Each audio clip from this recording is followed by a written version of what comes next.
जब परिवार में कोई नया मेहमान बच्चे के रूप में आता है तो सब लोग खुशी मनाते हैं। बच्चे के आने से पति पत्नी के संबंध मजबूत होते हैं। नाना नानी को एक खिलौना मिल जाता है, दादा दादी की आँख का वो तारा बन जाता है और सभी लोग उस बच्चे को अपनी पलकों पर बिठाते हैं और बेइंतहा प्यार करते हैं, चाहते हैं। सोचिए, यदि कोई इस बच्चे का कत्ल कर दे तो क्या होगा। खुशियाँ मातम में बदल गई और किसी ने उस बच्चे का कत्ल कर दिया। नमस्कार, सत श्री अकाल, आदाब। आप देख रहे हैं प्रदीप स्टोरी। मैं आपका दोस्त प्रदीप पाठक। अगर आप मेरे चैनल पर पहली बार आए तो चैनल को सब्सक्राइब कर लीजिए। अब आप सोचेंगे कि जिसने उस बच्चे को मारा उसे कठोर से कठोर सजा मिलनी चाहिए, पर आपको जानकर अजीब लगेगा कि वो आज भी खुलेआम घूम रहा है। आज भी पुलिस उसे गिरफ्तार नहीं कर पाई। आज हम इस केस में बात करेंगे दुनिया के सबसे छोटे सीरियल किलर अमरजीत साडा के बारे में। ये कहानी चालू होती है बिहार से। बिहार में एक जगह है बेगूसराय। ये घटना 2006 के आसपास की है, जब वहां पर काफी गरीबी और बेहाली का आलम था। सब लोग वहां रहने वाले लोग छोटा मोटा काम कर मजदूरी करके जैसे तैसे अपना गुजारा करते थे। वहां रहने वाले अधिकांश परिवार बड़े बड़े सपने नहीं देखते थे जिस तरह शहर वाले देखते हैं। उनका तो बस एक ही सपना था और एक ही जिद्दोजहद थी कि कैसे भी कर आज के 2 वक्त के खाने का इंतजाम हो जाए। उस 2 वक्त के खाने के इंतजाम की जिद्दोजहद में ही वो अपनी जिंदगी गुजार रहे थे और उनका सिर्फ एक ही मकसद होता था कि आज हमें किसी भी तरह 2 टाइम का खाना खाना है। छोटा सा गांव था, छोटी सी आबादी थी। वहां रहने वाले सभी लोग एक दूसरे को जानते थे। कोई किसी को नाम से जानता था, कोई चेहरे से जानता था और कोई किसी की काम से उसको पहचानता था। बस जीवन यूं ही सामान्य तरीके से चल रहा था। पर पूरे गांव में एक परिवार था, साडा परिवार। साडा परिवार में अधिकांश लोग थे, उनका बड़ा परिवार था और सभी के घर एक दूसरे घर से जुड़े हुए थे और आसपास थे। तो अब ये कह सकते हैं कि साडा परिवार में मौसा मौसी, चाचा चाची, मामा मामी सभी लोगों के घर आसपास थे और सभी लोगों के घर जुड़े हुए थे और सभी लोग खुशहाली से जीवन यापन कर रहे थे। पर यह खुशी ज्यादा समय तक नहीं रहने वाली थी। ये जो खुशी का समय था, ये मातम और दुख में अब बदलने वाला था।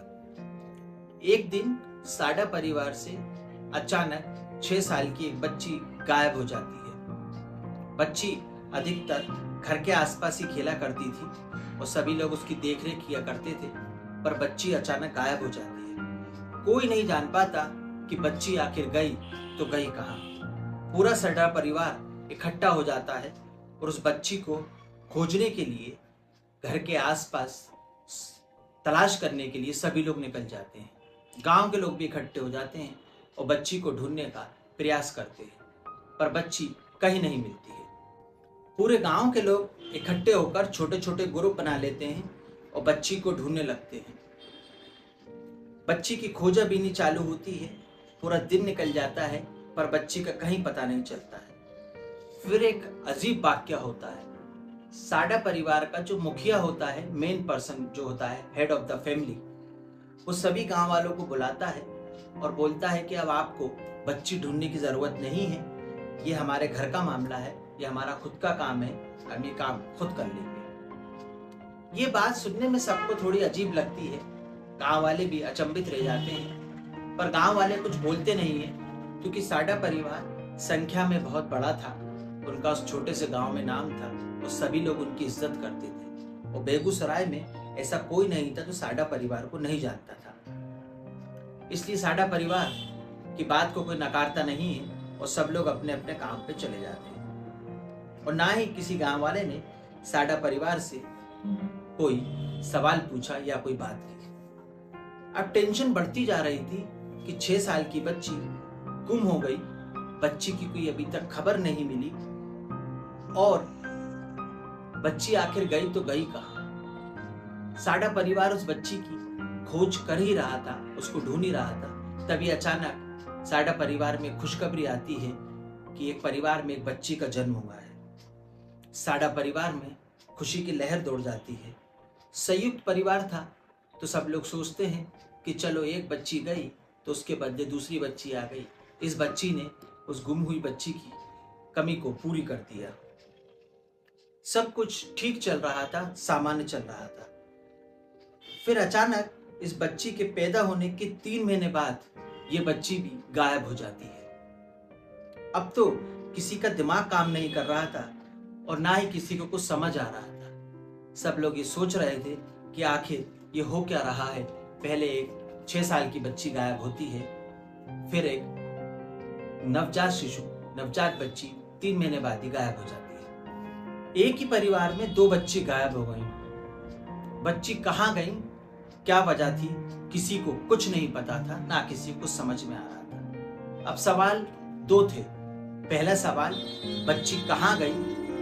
दूसरा सवाल कि ये सब कर कौन रहा है, इसके पीछे कौन है। साडा परिवार के मुखिया ने सबको बुलाया और बुलाकर कहा कि इस बच्ची के गायब होने की खबर घर से बाहर नहीं जानी चाहिए और ना ही गांव वालों को पता चले।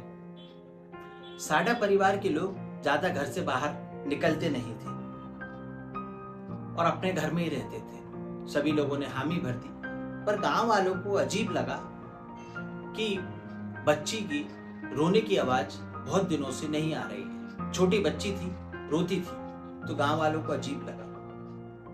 पर गांव वाले साडा परिवार से इस बारे में कुछ पूछताछ नहीं कर सकते थे, क्योंकि साडा परिवार की गांव में इज्जत थी और गांव के लोग साडा परिवार का सम्मान भी करते थे और डरते भी थे। इस तरह 6 महीने का समय निकल गया। सब लोग भूल गए।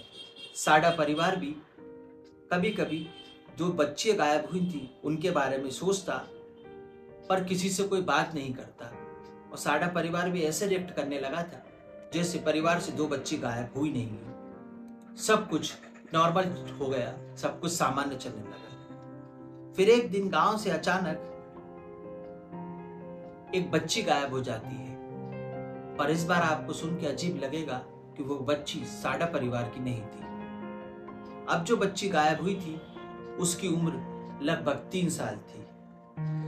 ये वाकया 2007 का है। उसकी माँ घरों में काम करती थी। जब वो घरों में काम करने जाती तो अपनी बच्ची को स्कूल छोड़ जाती और जब घर को काम वापस करके आती तो अपनी बच्ची को साथ में ले आती। वो माँ अपनी बच्ची को लाना और ले जाना दोनों साथ में किया करती थी, क्योंकि उसे मालूम था कि गांव से 2 बच्ची पहले भी गायब हो चुकी हैं, इसलिए वो माँ कोई रिस्क नहीं लेना चाहती थी। जो बच्ची गायब हुई थी उसका नाम था खुशबू और उसकी माँ का नाम था देवी सिंह। अब देवी सिंह अपनी बच्ची की गायब हो जाने की जब बात समझती है, सुनती है, तो बहुत घबरा जाती है, क्योंकि जब देवी सिंह अपनी बच्ची की स्कूल पहुंची तो बच्ची उसे स्कूल पर नहीं मिलती है। अब वो बहुत घबरा जाती है, पूरी बच्ची को सब दूर देखती है, पर बच्ची उसे नहीं मिलती है, क्योंकि उसे पता था कि साडा परिवार के साथ भी ऐसी घटना हो चुकी है। उनके घर से भी 2 बच्ची गायब हो चुकी हैं, तो और घबरा जाती है। देवी सिंह जो कि खुशबू की माँ थी, साडा परिवार और गांव वालों से अपनी बच्ची को खोजने की मदद मांगती है। पूरा गांव वाला और साडा परिवार बच्ची को ढूंढने में लग जाता है। आसपास के गांव वाले भी आ जाते हैं। पूरा दिन हो जाता है और दिन से रात हो जाती है, पर बच्ची का कोई पता नहीं चलता है।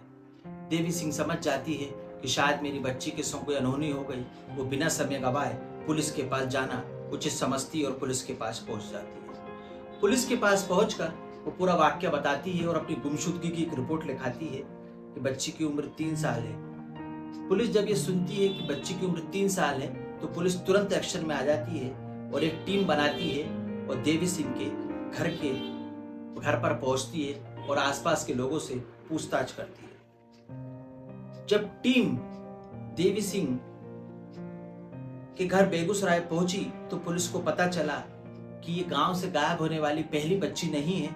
इस गांव में एक साडा परिवार रहता है, उस परिवार में से भी 2 बच्ची पहले भी गायब हो चुकी है। अब पुलिस सोच रही थी कि इन 3 बच्चियों के गायब होने का कोई ना कोई कनेक्शन है, तो पुलिस सीधे समय गवाए साडा परिवार के घर पहुंच जाती है। पुलिस को देखकर साडा परिवार घबरा जाता है और हेड ऑफ द फैमिली, जो साडा परिवार का इंचार्ज था, जो उस पूरे परिवार को, संयुक्त परिवार को ऑपरेट करता था, वह सामने आता है। पुलिस उससे पूछती है कि तुम्हारे परिवार से 2 बच्चे गायब हुई, तो तुमने आज तक पुलिस में कोई रिपोर्ट लिखाना जरूरी नहीं समझा और तुम इस बात को एक सामान्य तौर पर ले गए। ये बात सुनकर साडा परिवार का मुखिया कोई जवाब नहीं देता है। फिर पुलिस पूछती है कि देवी जी की बच्ची के बारे में आपको कुछ पता है? तो सभी चुप रहते हैं और एक दूसरे के चेहरे की तरफ देखने लगते हैं। सभी के चेहरों के रंग उड़ जाते हैं।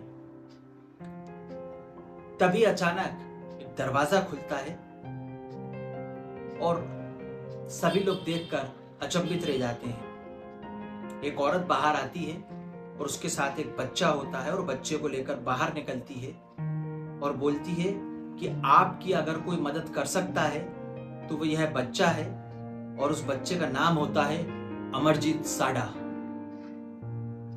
बच्चा कुछ बोलता नहीं है, खड़ा खड़ा सबको घूरता रहता है। पुलिस ने खुशी के बारे में पूछा कि क्या तुम खुशी को जानते हो? तो वो बच्चा अमरजीत साडा खुशी का नाम सुनकर हंस रहा था और मनी मन मुस्कुरा रहा था। पुलिस को लगा कि शायद हम अपना समय खराब कर रहे हैं। हम स्कूल चलते हैं और शायद वहीं से कोई सुराग मिलेगा। ये बच्चा क्या बता पाएगा। पुलिस वापस जाने के लिए जैसे ही मुड़ती है, तभी आवाज आती है कि खुशी कहाँ है? मैं बता सकता हूं, पर मुझे एक बिस्कुट का पैकेट दिलाओगे? और वो आवाज होती है अमरजीत साडा की। अमरजीत साडा पुलिस से कहता है कि मैं जो पता है खुशी कहाँ है मैं बता दूंगा, पर मुझे पहले बिस्कुट का एक पैकेट दिलाओ। वो छोटा सा बच्चा पहले तो बोला नहीं, और फिर बोला तो तुरंत अमरजीत को पुलिस ने बिस्कुट का एक पैकेट लाके दिया। अमरजीत उन्हें अपने साथ एक मैदान में ले गया और झाड़ियों की तरफ इशारा करते हुए बोला कि खुशी यहाँ पर है।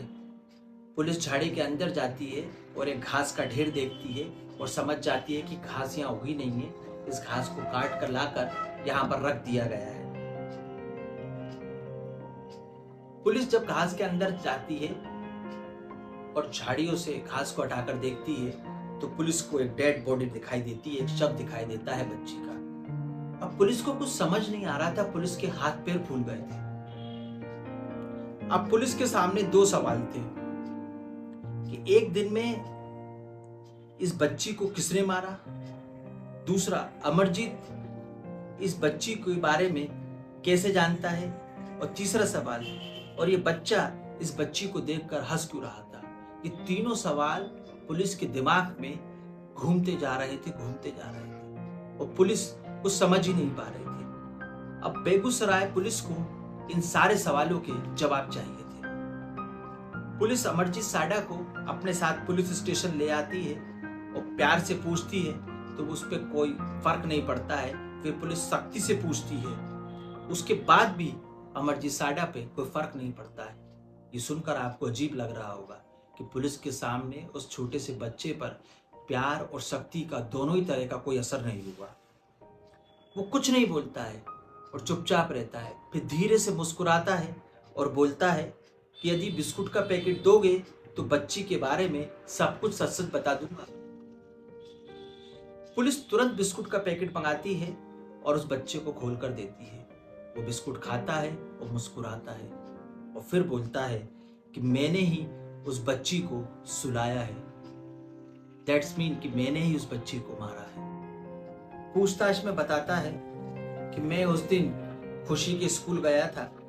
खुशी को मैंने अपने साथ लिया और मैं मैदान में ले जाकर उसका गला दबा दिया। जब मैंने उसका गला दबाया तो वो चिल्लाई, तो चुप रहने के लिए मैंने उसके सर पर पत्थर से वार कर दिया। जब मैंने उसका गला दबाया तो मुझे मजा नहीं आया और वो चिल्ला रही थी, तो मैं उसकी चीख मुझे कानों में चुभ रही थी, तो मैंने उसके सर पर पत्थर से वार कर करके उसको वहां पर सुला दिया। अब पुलिस सदमे में थी कि एक 8 साल का बच्चा 3 साल की बच्ची का कत्ल क्यों करेगा और उसमें इतनी हिम्मत कहां से आई और उसने बिना डरे अपना जुर्म कबूल भी कर लिया।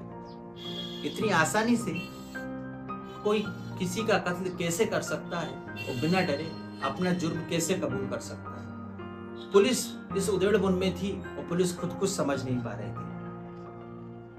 अब पुलिस पूछती है, क्या तुमने इससे पहले भी किसी को मारा है? तो अमरजीत बोलता है, हाँ मारा है, मैंने अपनी 2 सगी बहनों को ही मारा है जो रिश्ते में मेरी बहन लगती थी।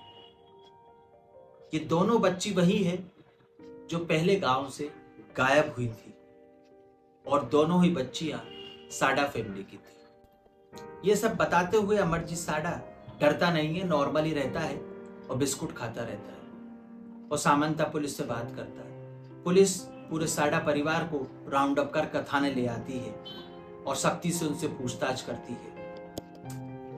तो अमरजीत ने अपने ही परिवार की जब पहली बच्ची को मारा तो उस समय वो 7 साल का था और परिवार के मुखिया, साडा परिवार का जो मुखिया था, वो नहीं चाहते थे कि उसका जीवन 7 साल में ही बर्बाद हो जाए और खत्म हो जाए। इसलिए उन्होंने पुलिस को कुछ नहीं बताया और इस बात को घर ही में दबा दिया और अपने परिवार के लोगों को भी समझा दिया कि इस बात की बात घर से बाहर कोई नहीं करेगा, ये बात घर से बाहर नहीं जानी चाहिए। अमरजीत साडा की जो माँ थी वो अमरजीत साडा से बहुत नफरत करती थी क्योंकि उसे मालूम था कि उसने ही उन बच्चियों को मारा है। इस बार अमरजीत साडा ने 3 साल की बच्ची को जो मारा था उसकी हत्या की थी। अब अमरजीत साडा के पिता ने सोचा कि बस बहुत हो गया, अगर अब भी हम चुप रहे तो ये और आगे भी हत्या करता रहेगा। इसलिए जो महिला, जो मैंने आपको पहले भाग में बताया कि महिला दरवाजा खोलकर बाहर आती है और बच्चे को साथ लाती है, वो अमरजीत साडा की माँ होती है। और जो छोटा सा बच्चा होता है और बोलता है कि मुझे पता है खुशी कहाँ है, मैं बता दूंगा, वो अमरजीत साडा होता है। अमरजीत के इस अपराध को छुपाने के लिए पुलिस ने पूरे परिवार पर कार्रवाई की। अब आप ये सोच रहे होंगे कि अमरजीत साडा का क्या हुआ, उस कातिल को सजा मिली, कानूनी तौर पे उसकी क्या प्रक्रिया अपनाई गई, पुलिस ने उसके साथ क्या किया, ये सब कुछ इस कहानी में भी आपको सुनने को मिलेगा।